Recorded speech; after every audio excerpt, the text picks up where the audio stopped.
All right, Pat. So the other major storyline to emerge from UFC 252 was the presence of one sugar, Sean O'Malley. The hype train has at least temporarily been derailed as Marlon Vera was able to secure a first round victory. Now we've got a fair amount of controversy about this fight and how it ended. So, did Vera hurt O'Malley, or did O'Malley hurt himself? How legitimate is this one in your eyes? In my eyes, it's legitimate because again, even if a fighter hurts themselves, it's well, no. Let me walk that back real quick before I go down a rabbit hole I shouldn't. It's legitimate in my eyes because there's a clip circling out there from the fight where Cheeto throws a kick and it clearly affects O'Malley. How much that affected him, prior to the injury, we can't exactly know, but he definitely his movement is changed after that kick.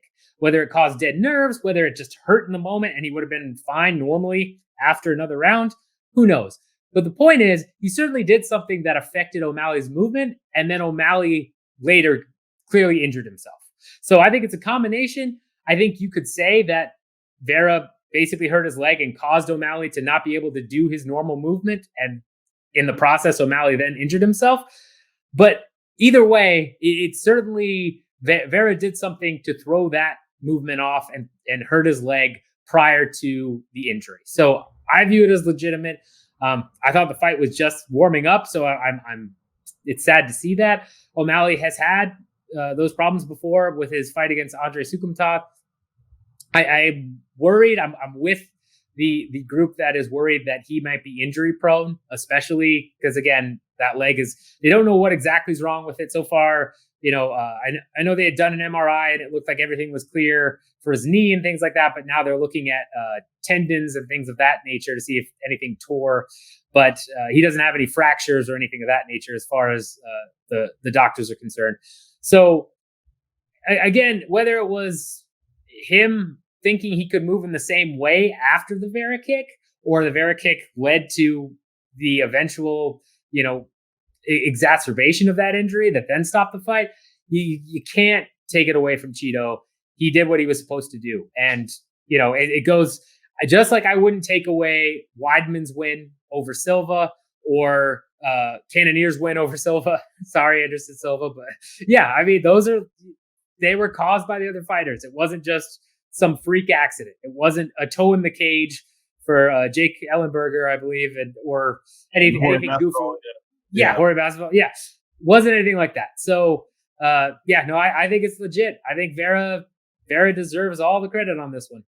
Yeah, you know what? I was initially very unsure about that stoppage, and just like, I wasn't sure how I felt about it. It seemed kind of abrupt, but looking back on it, makes a lot of sense. And also, I was questioning the legitimacy of that win. Not necessarily saying, he doesn't deserve to have the W on his record, and he doesn't deserve to be treated as if he did win that fight, because he did come out victorious in that contest. So all credit due there. But he did, at least from the clips that are circulating social media right now, looks like he initiated the offense that led to O'Malley essentially being on a dead leg. I was kind of reminded of two fights: the Chandler versus Brett Primus fight, and then Tyron Woodley versus Carlos Condit, which a lot of people were not too pleased with that. But Woodley did cause the injury that led to the stoppage. So, in a sport where the intent is to hurt the other person, if you hurt the other person, you did what you were supposed to do, even if we like that person. And the promotion has put a lot of money into boosting this person up and propping them up to be the next big thing. Still, the other guy hurt him, so I think Vera's win looks pretty legitimate. Now, I do want to touch on the concern that you raised a couple seconds ago here about whether or not O'Malley is injury prone, because that is the same leg that I think he blew out his knee against Sukumantov. are we seeing what I dubbed on Twitter Saturday night as the Derrick Rose of MMA? I don't think we're there yet. Just because, again, O'Malley did come back from he won that fight against Supentop because Supentop decided to try and take him down, which I am sure he still regrets to this day. But I mean, he came back from that fight and then knocked out Eddie Wineland, knocked out Jose Quinzos. Yeah, I butcher names all the time. Sorry, but yeah, I mean, he looked good. Coming back from that injury. I don't think we're there yet. I think he'll rehab it. I think he'll come back, and we'll see where it goes. But I think if it happens a third time, I think even if he comes back and gets some first round knockouts, starts to scale the ladder, and then he gets in a fight that lasts longer against someone more durable, because I would say Cheeto is durable and more dangerous opponent. I think O'Malley knew that, was doing some footwork to make sure that he could last throughout the entire fight. I think that was part of his game plan, because he had said going up to this that Cheeto was going to be hard to put away. So I think we get into a third injury on that same leg, and then we might be talking about a Derrick Rose of MMA type situation. Because, yeah, I mean, and that happens if you can still fight, right? Look at what I would argue. Robert Whitaker is another type of case for that, although he's been good recently. But the amount of times he's had to pull out because of injury has been kind of ridiculous. So luckily, we're not in a sport that requires you to play 48 minutes and constantly shifting your knees around. So even if O'Malley can get in there and just get quick wins, that'll still be something. So we'll see. We'll see what happens. I wish him a speedy recovery. We'll see who's next for him. I think that'll be an interesting decision for the UFC, and how long it takes to rehab whatever's going on with him. But I don't know. I think either way, hype train a little bit derailed here, and understandably so. Yeah, definitely wasn't the result that the promotion was hoping for. That certainly, as they were printing out more Sean O'Malley T-shirts and bucket hats and whatnot, the last thing they wanted was to see him lose. I'm certain of that. Especially against someone like Vera, who, while being an excellent fighter and being someone who definitely deserves his credit for what he's able to do in that division, largely been unheralded against opponents who really haven't stood out too much as far as the overall landscape of the bantamweight division. And now I do want to also point out that Sean O'Malley, when he initially took time off to rehab that knee, when he came back would look like a very, very improved skill set.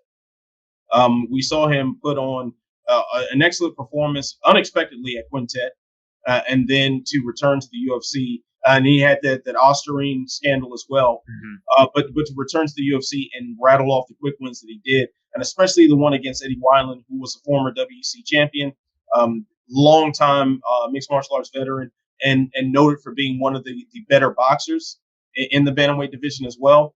So to see him pull off the win that he did, it showed some bump up in his skill level. Now, depending on how long he's out and what type of injury this ends up being, I'm hoping at least that we see him make some of those same leaps in skill that he did this previous time, and make the most of that time off.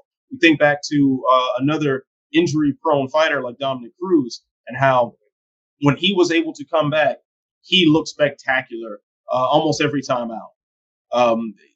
With the exception of this last fight against Henry Cejudo, Dominic Cruz looked like a much improved version of himself for as long as we got him in there healthy. So I'd like to see him lean more toward that, as opposed to literally becoming, like the Derrick Rose of MMA, where, or maybe we could say the Greg Oden or the Grant Hill, or, any other players who show flashes of greatness, but their bodies just never cooperated with them maintaining any consistency in activity. Yeah, no, and he's 25. O'Malley's 25. He's got time. He's not in his early mid 30s where time is running out. He's gonna have to fight father time as well as upping his skill set. He's still very young. I think he'll come back with improved skill set, just like you said. And yeah, hopefully his body holds up. We don't get a Derrick Rose-esque type situation. Although Rose did pretty well last season, I believe. He was looking. He had some moments of looking like his old self. So who knows? Maybe he'll pull a Robbie Lawler, end up getting injured for a bit and losing a bunch and then coming back and winning the belt. But he's young. He's got time. I think O'Malley's only going to get better. And yeah, it's one of those things where I'm not worried about him. As long as he can stay healthy, I'm not worried about him progressing skill-wise. That's for sure. And we'll see what happens. But either way, best of luck on his rehab, and hopefully he gets back in there sooner rather than later.